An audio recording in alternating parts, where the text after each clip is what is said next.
I'm just acting CHICALLYWOOD.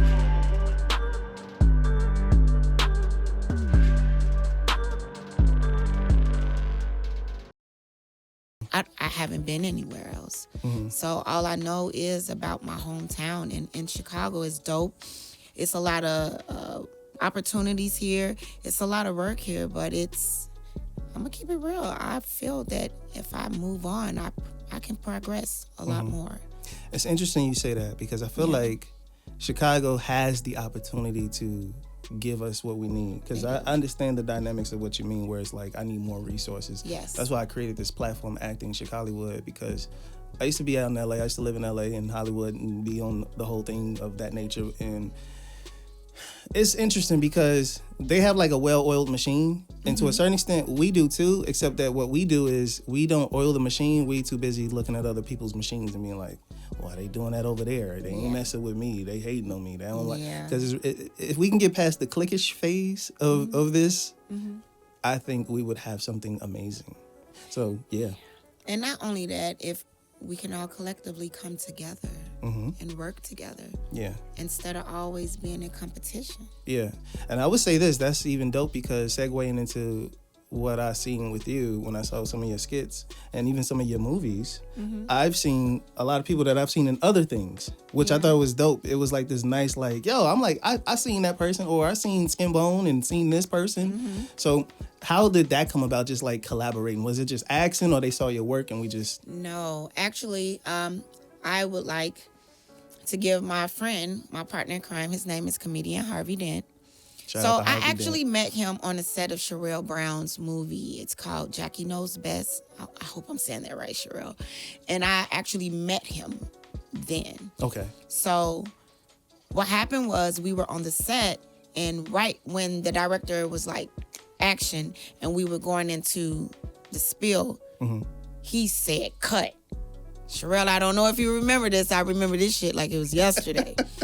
He literally was like, cut. And he was like, I don't mean no harm, but where the fuck you been?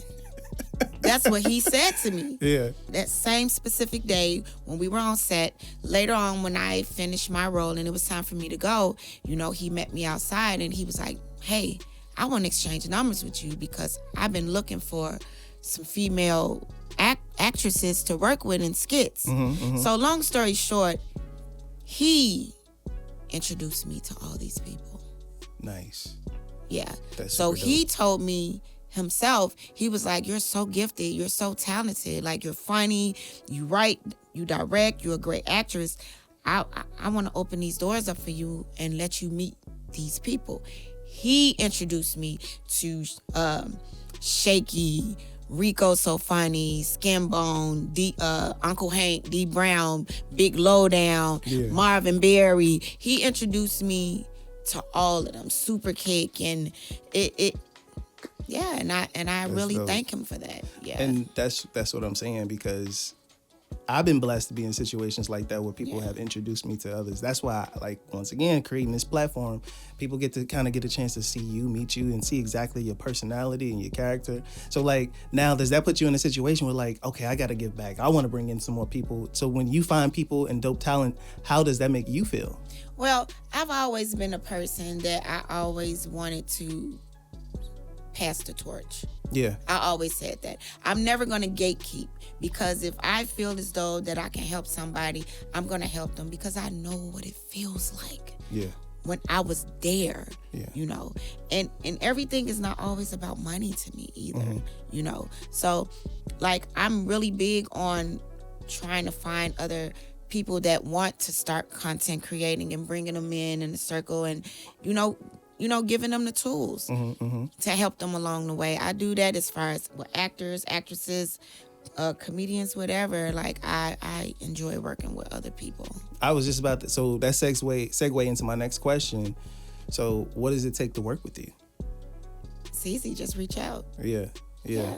Are you mostly looking for somebody that's like, yo, I want somebody funny, or just be yourself? More than likely to be yourself, because everybody is different in their own way. I mean, you don't have to be naturally funny. Like I say, I'm a writer. I can write some material And if you allow me to direct you, I can make it funny. Yeah. But you don't have to naturally be funny. As long as you're talented, you got a gift, you got creativity, you got your own mind, we can go from there. Beautiful. Yeah. So then what is goals for you? Meaning you're pretty much in a situation where you're in this blessed situation where you had the chance to kind of see what works, see what doesn't work. So now, what is goals?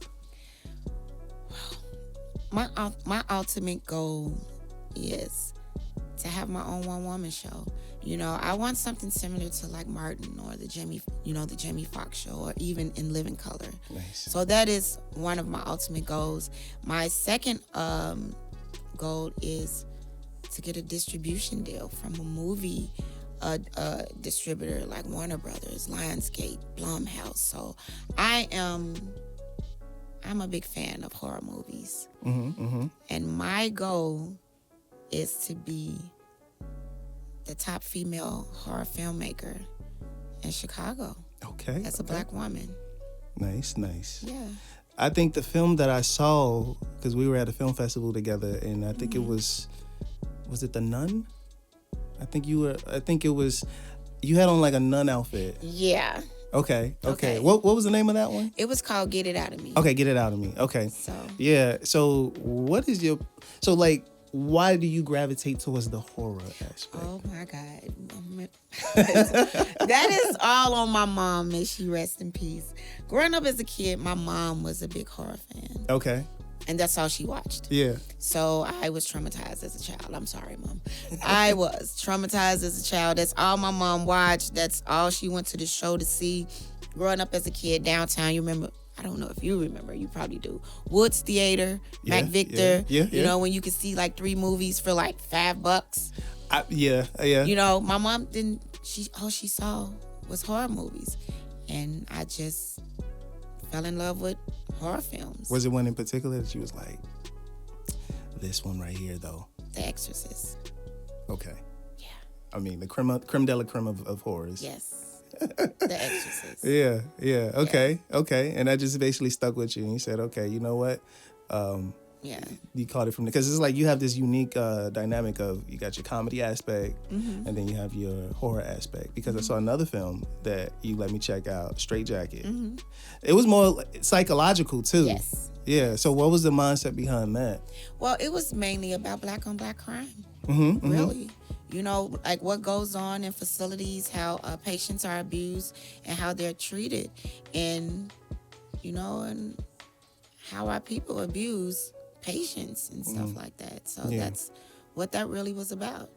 And sexual abuse as well. Yeah. Inside of mental facilities. So what is your process when you're writing?